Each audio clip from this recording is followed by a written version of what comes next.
In the heart of Charleston, South Carolina, where cobblestone streets hold secrets and bookstores breathe like living things, Emily Carter lived a life quietly steeped in the smell of ink and memory.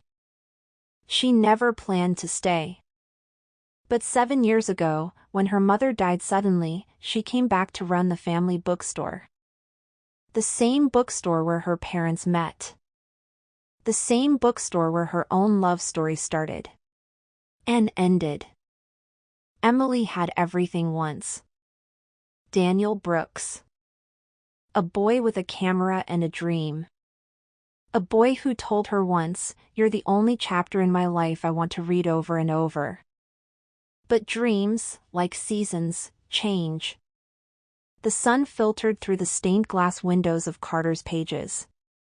Emily moved through the aisles, fingers tracing book spines like old friends. The bell above the door jingled, but she didn't look up. "Still opening at dawn, huh?" came a voice, too familiar, too real. She turned, and the air left her lungs. Daniel. Standing there, older, taller, but still with that same uneven smile. His camera was slung around his neck, and he wore a backpack that looked like it had seen every corner of the world. She didn't speak. Not right away. "Hi, Em," he said, quietly. Time stood still.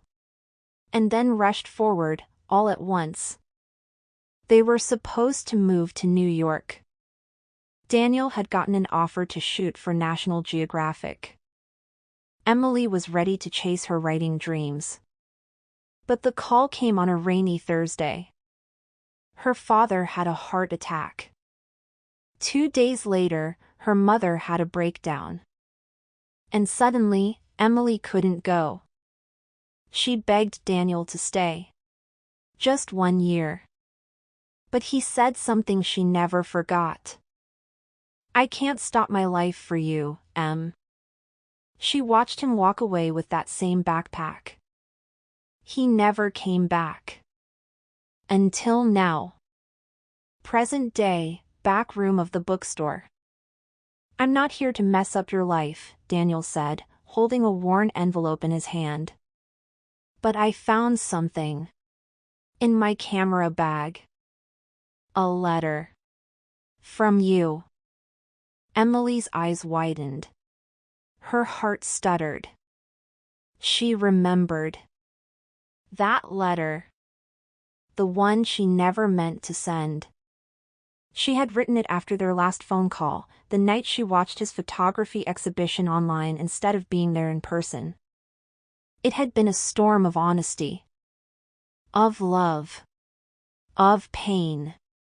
And she'd tucked it into his bag, thinking maybe, someday. Daniel opened it. And began to read. "Dear Daniel. You said once that I was your forever. But I don't know how to be someone's forever if I'm constantly breaking apart. I miss you like I miss sleep. Like I miss my childhood. Like I miss parts of myself I lost when you left. But more than anything, I forgive you." Daniel's voice cracked. "I didn't read it until last week," he whispered.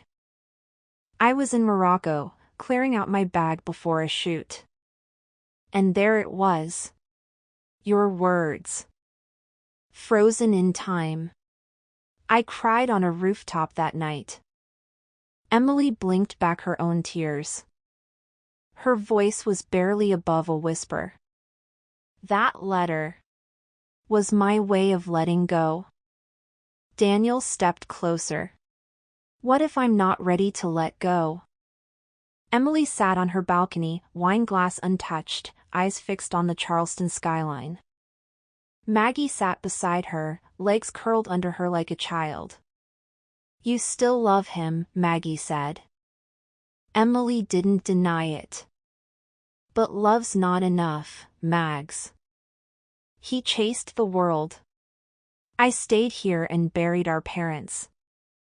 I built something out of their ashes.